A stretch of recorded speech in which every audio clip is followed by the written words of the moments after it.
Like, for example, in Australia, they did a Henry review where you actually do a public, a few captains of industry are appointed and get lots of feedback, and they come out with what should be done to the tax system in 10 years from now. And it's up to the government then to accept the findings. But here, we need to do that. We need to do that because we are aiming at this figure, 2020, this particular, and do we have a tax system which is good enough to sustain ourselves to reach the 2020 status and beyond? And I think we need to do that. We cannot do a tinkering along. GST is one part of it, but it's the actual rationale and of why we have certain taxes, why do we tax this, why do we tax investment income, and what's entrepreneurial incentives. Rather than giving a little deduction here and there, you really need a review. And I hope that if it hasn't announced this year, I hope it at least will be done next year. But that's important. Yeah? Okay, so let's move on a little bit to women. Yin Sin, of course, I'm going to direct this question to you.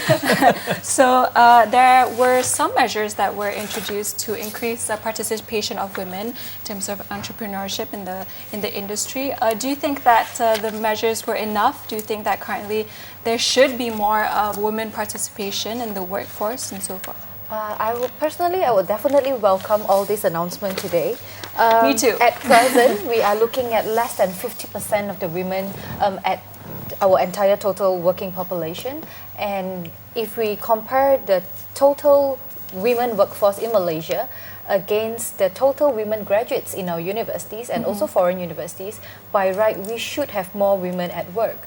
However, I think the ministry and the government has also agreed to comply to the SEDO recommendation, whereby we should have 30% of women on board. We should have at least 30% women in leadership position. Definitely all these are baby steps forward that we first need to train eligible women to go on board rather than just fill in the places because we need to fill up the quota. Right. But why do you think that there aren't enough women currently in Malaysia to fill up these positions, given the amount of graduates that we have, women graduates? Go ahead. I think part of the issue is really employers. How many employers are willing to have flexible work arrangements? How many employers have switched to that? And that's very difficult to do. And you really have to, and because women, some of them will still have to tend to the children and they want to work, but they can do it if the children are grown up. But they may not want to work full time, like 9 to 5. And that kind of stuff. And we haven't, and working from home, and the trust that employers have to give that you're working from home and that you are not, you're doing what you're supposed to do. So I think it's a matter of time before employers start feeling that, and therefore those types of jobs where you can actually work from anywhere, and if women are involved in that, then those are the kind of jobs that what some women like to do. I think putting employers aside, our women as a whole, our own mindset is also very important. How do we then gain the trust of the employers? Whereby if you work remotely, you will still be able to perform. This also has got something to do with our professional culture in Asia as well, whereby bosses may not like it if they don't see you physically at the office, unlike in the Western world. It is very normal to just log in at home or somewhere else where you are still working but remotely. Okay, Zaki, any thoughts on this? No, I don't want to get into trouble with this. Domestic affairs. No, probably you're going to say 2020 onwards, I think we'll see great changes. Okay, we have a little bit more time left, so I'm going to try to squeeze in one more issue. Safety. In light of the crime rates increasing, there were some measures that were announced in the budget, having more police departments and having more equipment. Zaki, do you think that this is enough? What are your thoughts? I'd like to see more men in blue on the streets as opposed to being in the police stations. The idea of putting a lot more motorbikes for them to use, that's a good point. That's a good point. CCTVs, they mentioned it, and I thought that was another good point.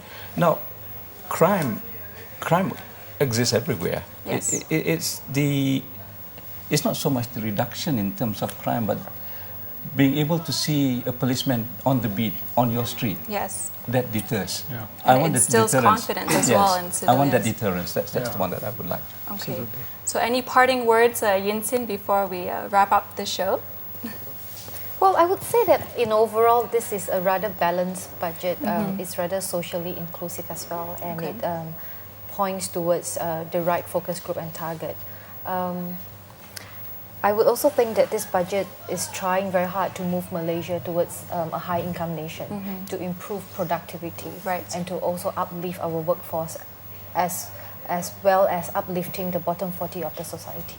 Okay, and Dr. Virendrajit, Well, from last but not least. from a tax perspective, I suppose when you look at the GST package, I think it was a bold package because it was not something we all expected in terms of timing. And I think the government has decided to move boldly to actually promise reductions in tax rates, and that I think is a good thing.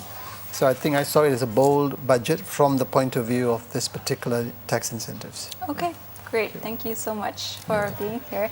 And that's all the time we have today on NTV7's 2014 budget program.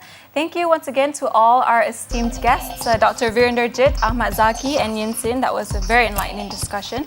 And thank you to our viewers at home who are tuning in. We hope you gained some insight into the budget 2014. Now, our highlights of the budget, tune in to Mandarin News coming up next, following Edisi Tujo at 7:30 and 7 Edition at 8 o'clock. So until next year, I'm Amy Ghani. Have a great weekend ahead.